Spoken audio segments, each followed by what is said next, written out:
Good evening and thank you for joining us for KREM 2 News at 11 tonight. I'm Mark Hanrahan. First, a rare attack in one of Spokane's most iconic landmarks. Tonight, police are hoping to arrest the person responsible for attacking two women at Manito Park. KREM 2's Janelle Finch reports from the South Hill now.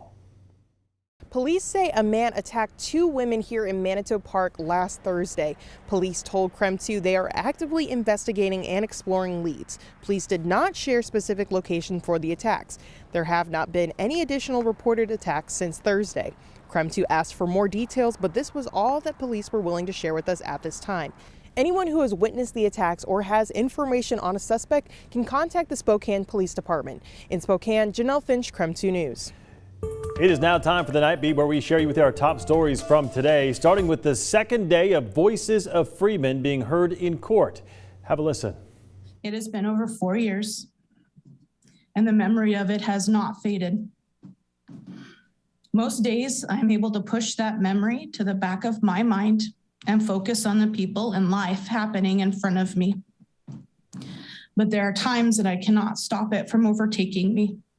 Today marked day 2 of victim impact statements in the Caleb Sharp trial. We heard from more students, parents, and teachers as they recounted how their lives changed after the day of the shooting, and many remembering the life that was taken on that day of the shooting back in 2017. Coming up in less than 10 minutes now, we'll hear more from the victims on how they are remembering Sam Strayhand. Starting this December, you could be shelling out more money for your electric bill. Avista proposing to increase electric rates by 7.9% in 2022. They're also proposing an additional 3% hike in 2023. Avista filed the company's rate adjustment plan Friday with the Washington Utilities Transportation Commission, seeking its approval. They say the rate increases are needed to recover costs for expenses and ongoing infrastructure investments. If approved, the new rates would be effective in December of 2022 and 2023. We're being told that it'll be, April before things start to get better, and not many restaurants can wait that long. Restaurant leaders in Washington state today met with U.S. Senator Maria Cantwell to discuss their struggles and potential solutions. Of the more than 7,000 restaurants that applied for the 2021 Restaurant Revitalization Fund, the state was only able to grant 3,200 restaurants COVID relief funds before it ran out. According to the state, more than 2,300 Washington restaurants permanently closed in the first year of the pandemic.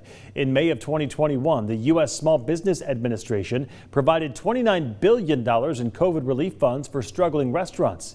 Senator Cantwell says she plans to take the story she heard today back to the National Committee and secure funding for restaurants in need within the next 60 days. Omicron continues to take its toll on Washington hospitals. Here in Spokane County, hospitals seeing steep increases in hospitalizations. According to the Hospital Association, over the past 2 weeks, the number of people hospitalized with COVID-19 has doubled here in Spokane from about 80 patients to 160 patients.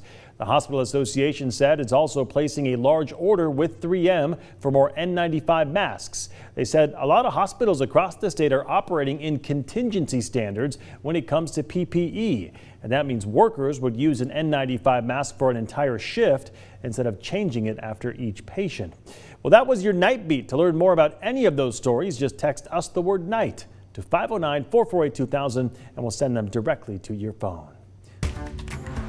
New tonight, a new study finds that Washington state leads the nation when it comes to potholes of all things. In the study by Quote Wizard, an insurance quote site, it says that Google searches for potholes have increased 72% in the past month in Washington.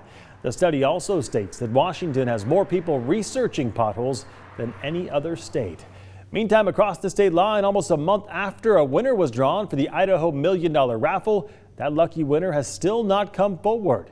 That $1 million ticket was sold in Blaine County. The Idaho Lottery Director asks anyone who participated or received a ticket as a gift to double check to see if they are a winner.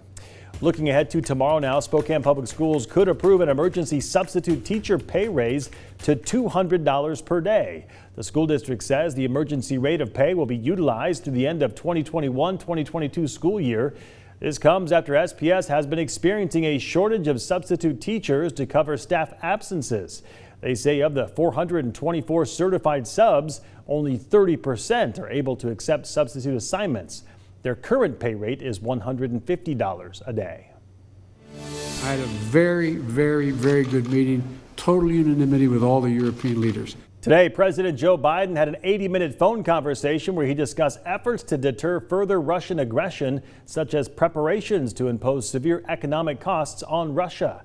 This comes after Russia has more than 100,000 troops along the Ukraine border, but claims it has no intention of invading. Now, U.S. troops are ready to deploy to Eastern Europe within 5 days if the situation there deteriorates. And take a look at this incredible footage. Heavy snowfall hit Istanbul over the past week. The heavy snow has caused damage like a warehouse roof collapsing at the Istanbul airport. The snow has also caused more than 4,600 people to be stranded on roads, according to the Disaster and Emergency Authority there.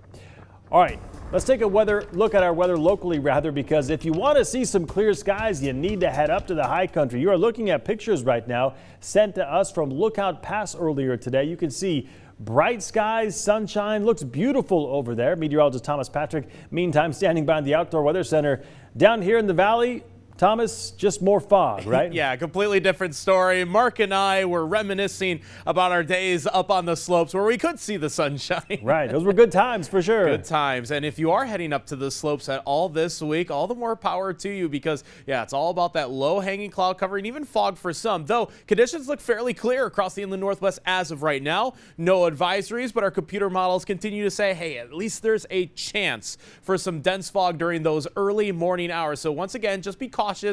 Probably not going to get any snow like we did from this morning, but hey, it's not an impossibility. Our computer models are much less aggressive in terms of the fog coverage for tomorrow morning, so we should be off okay, but it always pays to just be a little bit cautious. But we're tracking some big changes late on in the forecast, so obviously it's still going to be well into the 20s for tonight, but look for a change of pace. We're getting rid of the fog and probably replace that with snow over the course of this coming weekend. More details on that storm system in a few minutes. Talk to you then, Thomas. Thank you very much.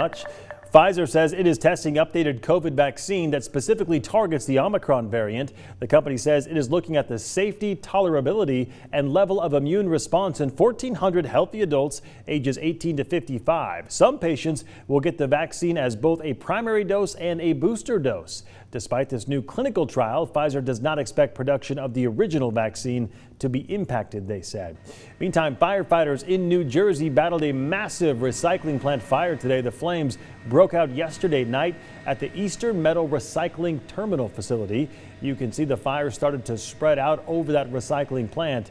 The smoke could be seen from Manhattan and Brooklyn. Tonight, 2 police officers and 4 other people recovering after being hit on a highway in St. Louis. The accident closed all lanes of I-64 for hours there. Half of the people hurt are now in critical condition at this hour. Meantime, in Iowa, a rough start to the day when a school bus collided with a train. There were only 3 people on the bus at the time, including 2 students and the driver. All 3 had just minor injuries, thankfully, and are expected to be okay. And look at this, one lucky dog happy to be alive after swimming some 600 yards away from the shore in Malibu, California. As you can see in this video, a lifeguard went out and rescued that chocolate lab on a jet ski.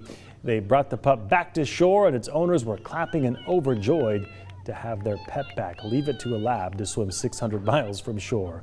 Well, when you are renovating an old building, you almost expect to come across something interesting, right? But one couple in Okanagan got more than they bargained for. Lisa and Nick Tim recently bought this more than 100-year-old building in Okanagan.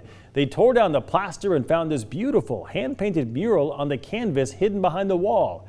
According to the Tims, no one knows for sure when the mural was installed. However, their preliminary research revealed the building used to be a theater around 1930. No signature has been found, but they think it was painted by famed Western photographer Frank Matsura. Very cool. So for more information on the restoration efforts, text us the word HIDDEN to 509-448-2000. We'll send that link directly to your phone. There is still a reason to stay up with us here tonight. We'll hear more from the victims impacted by the Freeman School shooting, as well as how classmates are remembering Sam Strahan, the student who lost his life now more than 4 years ago. Plus, later in the broadcast, we verify some questions about blood donations and COVID-19 vaccinations. We're back in just 90 seconds.